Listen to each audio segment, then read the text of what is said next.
심플하게 알려드리는 남자 홍풀입니다. 오늘 영상은 한 편으로 정리하는 어린이 보험 가입 방법에 대해서 영상을 준비했는데요. 어린이 보험 가입 준비하시는 분들, 또 내 보험이 잘 가입되어 있나 점검해 보고 싶으신 분들 위한 내용들로 준비했으니까요. 영상 끝까지 시청해 주시면 감사하겠습니다. 홍풀님 안녕하세요. 어린이 보험 가입하고 싶은데 어떻게 가입하는 게 좋을까요? 실제 상담 사례를 통해서 상담했던 내용을 바탕으로 보험 가입을 잘 할 수 있는 방법을 알려드릴 건데요. 우선 어린이 보험은 상품 이름은 어린이 보험이지만 종합건강보험입니다. 보험은 3만원, 5만원, 10만원 이렇게 정해져 있는, 또 만들어져 있는 상품이 아니기 때문에 효율적인 설계를 통해 준비하는 것이 매우 중요하다라는 점을 말씀드리고 싶고요. 이러한 효율적인 설계를 만드는 기준이 바로 우선순위입니다. 지금 설명드리는 특약들을 우선순위로 적정 보험료 를 설정하고 합리적인 그리고 최적의 상품을 선택한 후 설계를 한다면 보험료가 부담스러워서 보험을 해지하는 일을 막을 수 있고, 또 보장 공백이 없는 보험을 준비할 수 있습니다. 자, 그러면 우선순위에 맞춰서 구성하는 필수 특약들에 대해서 좀 설명을 드릴게요. 모든 보험 상품은 기본 가입 금액이 있습니다. 대체적으로 상해 후유장애 그리고 3회 사망 특약인데요. 상해 사망의 경우는 설계를 할 때 최소로 구성해서 준비를 한다고 보시면 될 것 같아요. 그 다음 준비되는 특약들이 3대 진단비에 해당하는 암, 뇌질환, 심장질환인데요. 우선 진단비 특약 같은 경우는 실손보험 다음으로 최우선적으로 준비하는 특약이라고 보시면 돼요.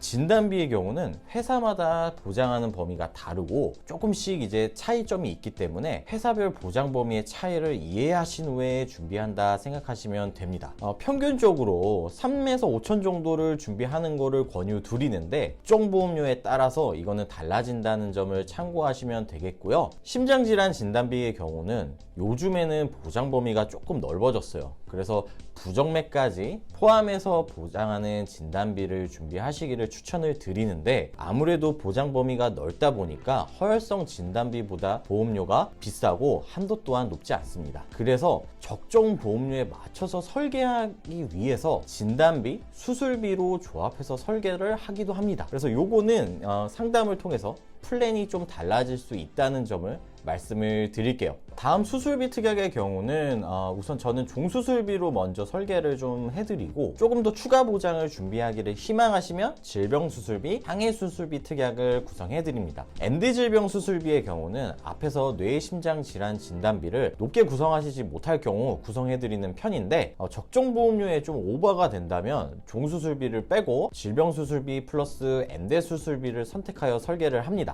제가 이렇게 좀 설계를 구성해드리는 이유는 엔대수술비에서 뇌, 심장, 신의료수술에 대한 보장이 종수술비 특약보다 크기 때문에 코일 색정술이나 스텐트 삽입술 좀 이런 것들을 부족한 보장을 좀 합리적으로 준비할 수 있는 좀 방법이기 때문에 이렇게 이제 구성해드리는 거고요. 가족일상 배상 책임 특약 역시 일상생활 중 발생한 타인에 대한 신체 손해, 또 재산적 손해에 대한 배상을 보장하는 특약이기 때문에 필수적으로 좀 구성합니다. 자, 다음은 기타 소액담보 특약인데요.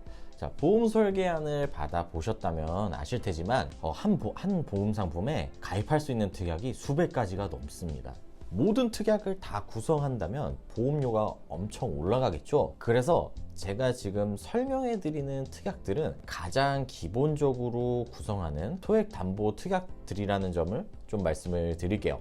상해 특약에 해당하는 골절 진단비, 화상 진단비, 5대 골절 진단비의 경우는 상해 담보로 구성을 해드리고, 상해 수술비에서 수술 시 보장되기 때문에 진단비로만 좀 구성을 해서 설계를 합니다. 이제 그리고 양성뇌종양이나 5대 장기 이식 수술비, 조혈모 세포 이식 수술비, 각막 이식 수술비, 이런 특약은 보험료는 얼마 되지 않는데 보장되는 금액은 굉장히 큽니다. 그래서 가성비적으로 큰 위험에 대한 대비를 하기 좋기 때문에 질병소액담보로 같이 구성해 주시면 좋습니다. 질병후유장애는 80세 만기로 구성해 드리는데 최우선적인 특약으로 권유해 드리지는 않고, 진단비, 수술비가 충분히 준비가 된 상태에서 추가적인 추가적인 부분으로 구성하기를 좀 권유드리고, 표적항암 특약의 경우는 갱신형으로 좀 되어 있어요, 많은 회사들이. 그래서 보험료가 크지 않습니다. 그래서 암 관련 좀 가족력이 있거나 암 보장에 대한 이제 니즈가 있으신 분들은 같이 구성해서 설계하는 것을 좀 추천을 드려요.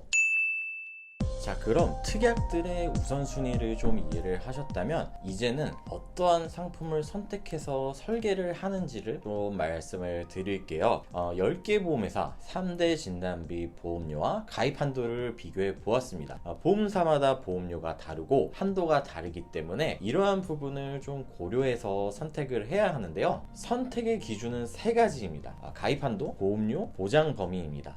그래서 무조건 보험료가 저렴하다고 상품을 선택하는 게 아닌 보장의 범위를 이해하시고 또 가입 한도도 비교해 보셔야 합니다. 저 개인적인 상품을 선택하는 좀 기준을 말씀드리면 보장 범위, 가입 한도, 보험료 순을 기준으로 상품을 추천을 드리는데, 이러한 기준을 가지고 적정 보험료에 맞춰 설계를 한다면 해지 없이 장기간 유지할 수 있는 합리적인 보험을 준비할 수 있지 않을까 생각합니다. 이렇게 이제 한 회사로 설계를 잘 구성하여 가입하는 방법이 있고, 또 여러 회사의 장점들을 조합하여 설계를 하는 것 또한 또 하나의 방법이라고 할 수 있겠습니다. 제가 우선순위 특약에 대해서 설명을 드렸고 회사별 보험료 또한 비교해 드렸어요. A 회사의 경우는 진단비의 조건이 B사, C사보다 좋다는 장점이 있습니다. B 회사의 경우는 진단비 보험료는 비싸지만 수술비나 기타 특약들에 대한 조건이 A사보다 좋다는 장점이 있어요. 그래서 회사를 조합해서 보험을 구성하실 경우는 반드시 합리적인 명분이 필요하다는 점을 강조를 드릴게요.